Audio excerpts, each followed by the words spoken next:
ಮೈಸೂರಿನ ಟಿ ನರಸೀಪುರ ತಾಲೂಕು ಬನ್ನೂರಿನಲ್ಲಿ ಒಂದು ಫಾರ್ಮ್ ಹೌಸ್ನಲ್ಲಿ ಭ್ರೂಣಲಿಂಗ ಪತ್ತೆ ದಂಧೆ ನಡೀತಾ ಇತ್ತು. ಆರೋಗ್ಯ ಮತ್ತು ಕುಟುಂಬ ಕಲ್ಯಾಣ ಇಲಾಖೆ ಅಧಿಕಾರಿಗಳು ಅಲ್ಲಿ ರೇಡ್ ಮಾಡಿದ್ರು, 5 ಜನರನ್ನ ಬಂಧಿಸಿದ್ರು. ಈಗ ಒಂದಷ್ಟು ಡೀಟೇಲ್ಸ್ ಸಿಗ್ತಾ ಇದೆ ಈ ವಿಚಾರಕ್ಕೆ ಸಂಬಂಧಪಟ್ಟಂತೆ.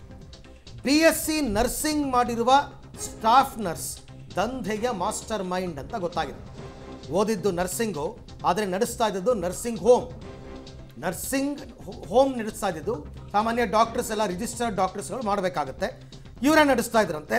ಭ್ರೂಣಲಿಂಗ ಪತ್ತೆ ಸೆಂಟರ್ ನಡೆಸ್ತಾ ಇದ್ದು ಶ್ಯಾಮಲಾ ಕಾರ್ತಿಕೇಯನ್ ಅಂತ. 2019ರಿಂದಲೂ ನರ್ಸಿಂಗ್ ಹೋಮ್ ನಡೆಸ್ತಾ ಇದ್ರು ಈ ಶ್ಯಾಮಲಾ. ಮೈಸೂರು ಜಿಲ್ಲೆ ಬನ್ನೂರು ಪಟ್ಟಣದಲ್ಲಿರ್ತಕ್ಕಂಥ ನರ್ಸಿಂಗ್ ಹೋಮ್ ಇದು. 15 ಬೆಡ್ಗಳ ಸ್ಕ್ಯಾನಿಂಗ್ ಮಿಷನರಿ ಹೊಂದಿರುವ 2 ಅಂತಸ್ತಿನ ಕಟ್ಟಡ ಇದು ಅಂತ ಗೊತ್ತಾಗಿದೆ. ಸಾಮಾನ್ಯವಾಗಿ ಹಾಸ್ಪಿಟಲ್ ಅಂದ ತಕ್ಷಣ ಅದನ್ನು ತುಂಬ ಅನುಮಾನದ ದೃಷ್ಟಿಯಿಂದ ಯಾರೂ ನೋಡೋಕ್ಕೆ ಹೋಗಲ್ಲ. ಅಯ್ಯೋ ಹಾಸ್ಪಿಟಲ್ ಅಲ್ವಾ ಬಿಡಿ ಅಂತ. ಹಾಸ್ಪಿಟಲ್ ಆಗಿರ್ಬೋದು ಅಥವಾ ಎಜುಕೇಷನ್ ಇನ್ಸ್ಟಿಟ್ಯೂಷನ್ಸ್ ಆಗಿರ್ಬೋದು, ಎಲ್ಲರೂ ತುಂಬ ಅನುಮಾನದಲ್ಲಿ ನೋಡೋಕ್ಕೆ ಹೋಗಲ್ಲ. ಬಟ್ ಒಂದು ಸರ್ತಿ ಗೊತ್ತಾದಾಗ ನೋಡಿ ಇಲ್ಲಿ ಏನು ನಡೀತಿತ್ತು ಅಂತ. ನಿನ್ನೆ ಇನ್ಫ್ಯಾಕ್ಟ್ ಇವರು ರೇಡ್ ಮಾಡಿದಾಗ 4 ಜನ ಗರ್ಭಿಣಿಯರು ಕೂಡ ಅಲ್ಲೇ ಇದ್ರಂತೆ, ಭ್ರೂಣಲಿಂಗ ಪತ್ತೆ ಮಾಡಿಸ್ಕೊಳ್ಳೋದಕ್ಕೆ ಬಂದಿದ್ರಂತೆ. ಆ ಫೋಟೋದಲ್ಲಿ ತಾವು ನೋಡ್ತಾ ಇದ್ದೀರಲ್ಲ, ಅವರೇನೆ ಶ್ಯಾಮಲಾ ಕಾರ್ತಿಕೇಯನ್ ಅಂತ. ನರ್ಸಿಂಗ್ ಓದ್ಬಿಟ್ಟು ಒಂದು ನರ್ಸಿಂಗ್ ಹೋಮ್ ಇಟ್ಕೊಂಡ್ಬಿಡೋದು. ಡಾಕ್ಟ್ರು ಓದೋದೇ ಬೇಡ, MBBS ಮಾಡೋದೇ ಬೇಡ, KMCಯಿಂದ ಲೈಸೆನ್ಸೇ ಬೇಡ ಅವ್ರಿಗೆ. ಯಾರು ಚೆಕ್ ಮಾಡ್ತಾರೆ, ಯಾರು ಕ್ರಾಸ್ ಚೆಕ್ ಮಾಡೋಕ್ಕೆ ಹೋಗ್ತಾರೆ? ಅಥವಾ ಅಲ್ಲಲ್ಲೇ ಕೈ ಬಿಸಿ ಮಾಡ್ಕೊಳ್ತಾ ಇರ್ಬೋದು, ಅದು ಆಗ್ಬೋದು. ಹಾಸ್ಪಿಟ್ಲಿಗೆ ಹೋಗೋದು, ಟ್ರೀಟ್ಮೆಂಟ್ ತಗೊಳ್ಳೋದು, ಬರೋದು. ನಾವು ಎಷ್ಟೋ ಕಡೆ ಈ ಡಾಕ್ಟ್ರು ಏನು ಓದಿದ್ದಾರೆ ಏನು ಎತ್ತ ಅಂತಲೂ ಕೂಡ ವಿಚಾರಿಸೋಕ್ಕೆ ಹೋಗಲ್ಲ ಎಮರ್ಜೆನ್ಸಿ ಇದ್ದಾಗ. ಸೊ ಹಾಗಾಗಿ ಏನೋ ಒಂದು ನರ್ಸಿಂಗ್ ಹೋಮ್ ನಡೆಸ್ತಾ ಇದ್ದಾರೆ ಅಂತ ಅಂದ್ಕೊಂಡ್ರೆ ಇವ್ರು ಮಾಡ್ತಾ ಇದ್ದ ದಂಧೆ ಹಲ್ಕಟ್ ದಂಧೆ ಇದು. ಸೊ 2019ರಿಂದ ಕೂಡ ಈ ನರ್ಸಿಂಗ್ ಹೋಮ್ ಕಾರ್ಯಾಚರಣೆ ನಡೆಸ್ತಾ ಇತ್ತು ಅನ್ನೋದನ್ನ ನಾವು ಹೇಳ್ತಾ ಇದ್ವಿ ನಿಮಗೆ. ಹಾಗಾದರೆ ಒಬ್ಬೊಬ್ಬರಿಂದ ಎಷ್ಟು ಹಣವನ್ನು ಪೀಕ್ತಾ ಇದ್ರು ಈ ಭ್ರೂಣಲಿಂಗ ಪತ್ತೆಗೆ ಸಂಬಂಧಪಟ್ಟಂತೆ, ಆಮೇಲೆ ಈ ನೆಟ್ವರ್ಕು ಹೇಗೆ ಸೊಂಪಾಗಿ ಬೆಳ್ಕೊಂಡಿತ್ತು ಅನ್ನೋದು ಡೀಟೇಲ್ಸನ್ನು ಕೂಡ ಕೊಡ್ತೀವಿ ನಿಮಗೆ. ಅಧಿಕಾರಿಗಳ ತನಿಖೆಯಲ್ಲಿ ಸ್ಫೋಟಕಾಂಶಗಳು ಬೆಳಕಿಗೆ ಬಂದಿದೆ.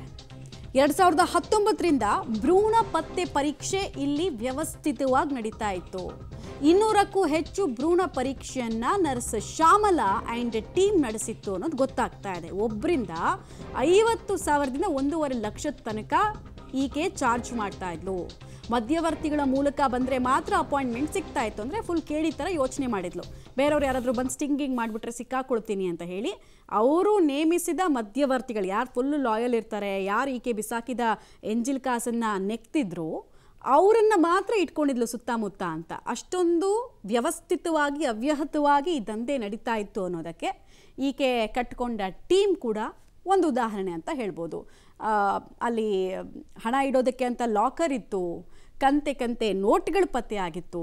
ಒಬ್ಬರಿಂದ 1.5 ಲಕ್ಷ ತನಕ ದುಡ್ಡನ್ನು ಒಂದು ಸಿಟ್ಟಿಂಗಲ್ಲಿ ಸಂಪಾದನೆ ಮಾಡ್ಬೋದಂದರೆ ದುಡ್ಡಿನ ರುಚಿ ಹತ್ತಿತ್ತಾಕಿಗೆ. ಹೀಗಾಗಿ ಒಂದು 6-7 ವರ್ಷದಿಂದ ನಡೆಸ್ಕೊಂಡು ಬಂದಿದ್ಲು. ಮೈಸೂರಿನ ಬನ್ನೂರು ರಸ್ತೆಯಲ್ಲಿ ಭ್ರೂಣಲಿಂಗ ಪತ್ತೆಯ ದಂಧೆ ಮೇಲೆ ಆರೋಗ್ಯ ಇಲಾಖೆ ಅಧಿಕಾರಿಗಳು ದಾಳಿ ನಡೆಸಿದ್ದಾರೆ. ಆ ಒಂದು ಭ್ರೂಣಲಿಂಗ ಪತ್ತೆಯ main kingpin doctor Shyamala ಬನ್ನೂರಿನಲ್ಲೇ ಒಂದು ನರ್ಸಿಂಗ್ ಹಾಸ್ಪಿಟಲನ್ನು ನಡೆಸ್ತಾ ಇದ್ದಾಳೆ. ಇದು ಆಕೆ ನಡೆಸ್ತಾ ಇದ್ದಂಥ nursing hospital SK hospital and laboratory ಅಂತ. ಈ ಒಂದು ಹಾಸ್ಪಿಟಲನ್ನು ಡಾಕ್ಟರ್ ಶ್ಯಾಮಲಾ ನಡೆಸ್ತಾ ಇದ್ದಂತು. BScಯನ್ನು ಓದ್ಕೊಂಡು ಈ ರೀತಿಯಾದಂಥ ಒಂದು ಆಸ್ಪತ್ರೆಯನ್ನು ಡಾಕ್ಟರ್ ಶ್ಯಾಮಲಾ ನಡೆಸ್ತಾ ಇದ್ದದ್ದು. ಇದರ ಜೊತೆಗೆ ಇಲ್ಲಿಯೇ ಬಳಕೆಯಲ್ಲಿದ್ದಂಥ ಸ್ಕ್ಯಾನಿಂಗ್ ಮಿಷನನ್ನು ಆ ರೀತಿಯಾಗಿ ಬನ್ನೂರು ರಸ್ತೆ ಮುಖ್ಯ ರಸ್ತೆಯ ಅಲ್ಲಿ ಒಂದು ತೋಟದ ಮನೆಯ ಫಾರ್ಮ್ ಹೌಸ್ನಲ್ಲಿ ಇಟ್ಟು ಅಲ್ಲಿ ಭ್ರೂಣ ಪರೀಕ್ಷೆಯನ್ನು ಕೂಡ ಪರೀಕ್ಷೆ ಮಾಡುವಂಥ ದಂಧೆಯನ್ನು ನಡೆಸ್ತಾ ಇದ್ದಂಥದ್ದು ಈಗಾಗಲೇ ಬೆಳಕಿಗೆ ಬಂದಿದೆ. ಇದು ಬನ್ನೂರಿನ ಮುಖ್ಯ ರಸ್ತೆಯಲ್ಲಿ ಇರುವಂತಹ ಒಂದು ಆಸ್ಪತ್ರೆ.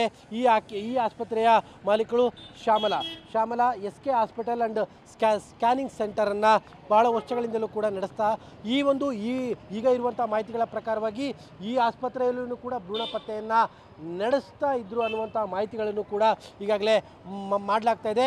ಜೊತೆಗೆ ಇಲ್ಲಿ ಒಂದು ಸ್ಕ್ಯಾನಿಂಗ್ ಮಿಷನ್, ಜೊತೆಗೆ ಫಾರ್ಮ್ ಹೌಸಲ್ಲೂ ಕೂಡ ಒಂದು ಸ್ಕ್ಯಾನಿಂಗ್ ಮಿಷನನ್ನು ಇಟ್ಟು ಈ ಒಂದು ಲಿಂಗ ಪತ್ತೆಯ ದಂಧೆಯನ್ನು ನಡೆಸ್ತಾ ಇದ್ದರು. ಈಗ ಸದ್ಯಕ್ಕೆ ಒಟ್ಟು ಈ ಲಿಂಗ ಪತ್ತೆಗೆ ಸಂಬಂಧಪಟ್ಟಂತೆ 7 ಮಂದಿಯ ವಿರುದ್ಧ FIR ದಾಖಲಾಗಿದೆ. ಅದರಲ್ಲಿ ಶ್ಯಾಮಲವೂ ಸೇರಿದಂತೆ ಒಟ್ಟು 7 ಜನರ ಮೇಲೆ ಈಗಾಗಲೇ ಕೇಸನ್ನು ದಾಖಲು ಮಾಡಿರುವಂಥದ್ದು.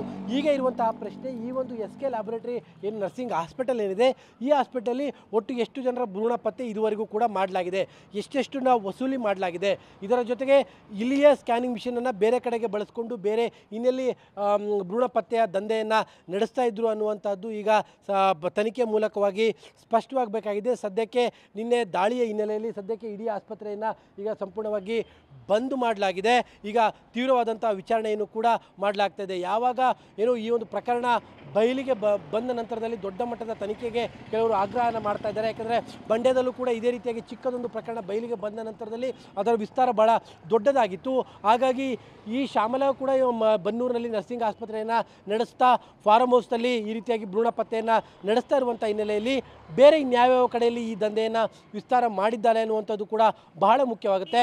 ಆ ನಿಟ್ಟಿನಲ್ಲಿ ತನಿಖೆಯು ಕೂಡ ಈಗ ಚುರುಕಾಗಿದೆ. ಕ್ಯಾಮ್ರಾ ಪರ್ಸನ್ ಕಾರ್ತಿಕ್ ಜೊತೆ KP Nagaraj, public TV, Mysuru. ಹುಡುಕ್ತಾ ಹೋದರೆ ಹೆಚ್ಚು ಕಡಿಮೆ ತುಂಬ ಕಡೆ ಈ ಥರದ್ದು ನಡೀತಾ ಇದೆ ಅಂತ ಅನಿಸ್ತಾ ಇದೆ. ಯಾಕೆಂದರೆ 2019ರಿಂದನೂ ಇವರು ಈ ದಂಧೆ ಮಾಡ್ತಿದ್ದಾರೆ ಅಂತಂದರೆ ಮಂಡ್ಯ ಇನ್ಸಿಡೆಂಟ್ ಆದಾಗಲೂ ಇವ್ರು ಮಾಡ್ತಾ ಇದ್ರು ಅಂತ ಆಯಿತು. ಹಾಗಾದರೆ ಸೊ ಅಲ್ಲಿಗೆ ಈ ಥರದ್ದು ಅವಾಗವಾಗ ಗೊತ್ತಾದಾಗ ಮಾತ್ರ, ರೇಡ್ ಮಾಡಿದಾಗ ಮಾತ್ರ ಗೊತ್ತಾಗುತ್ತೆ ಅಂತ ಅನಿಸ್ತಾ ಇದೆ. ಒಂದು ಕರೆಂಟ್ ಕನೆಕ್ಷನ್ ಹೆಚ್ಚು ಕಡಿಮೆ ತಗೊಂಡ್ಬಿಟ್ರೆ ಓಡ್ ಬರ್ತಾರಪ್ಪ ಬೆಸ್ಕಾಂ ಅಧಿಕಾರಿಗಳು ಒಂದು ಮನೆಗೆ, ನಾರ್ಮಲ್ ಮನೆಗೆ. ಯಾರ ಕಣ್ಗೂ ಬೀಳಲ್ವಾ ಇದೆಲ್ಲ ಅಂತ ಒಂದು ಪ್ರಶ್ನೆ ಮೂಡುತ್ತೆ. ಅಥವಾ ಇಲ್ಲೂ ಕೂಡ ಅಡ್ಜಸ್ಟ್ಮೆಂಟಾ ಗೊತ್ತಿಲ್ಲ.